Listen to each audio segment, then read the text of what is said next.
certainly we don't want to discourage anybody from seeking emergency care when they feel like they need it.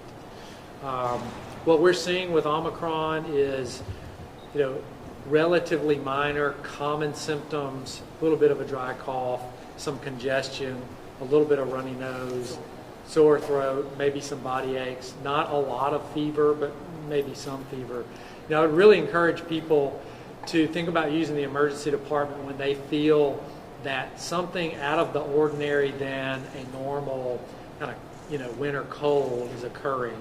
If you are having chest pain, if you are experiencing shortness of breath, if you have a fever that won't come down, if you you pass out, something that a normal person would think, well, this is not what I've experienced in my lifetime with a cold. We need to see those people. It makes it difficult for sometimes to wade through the people that maybe the emergency department is the easiest place to get a test because they can't find it, or they don't want to necessarily stand in line for 2 or 3 hours.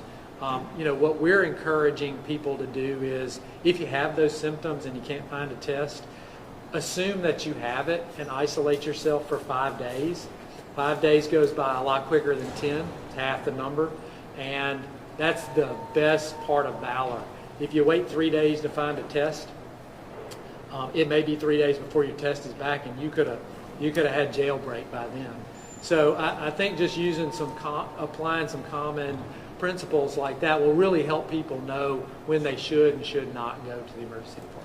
But generally speaking, both here and I think across the country and across the state, I wouldn't view the emergency department as the place to go to get tested if you don't have symptoms that are concerning. I wouldn't use it just as a testing center because the emergency departments are overwhelmed.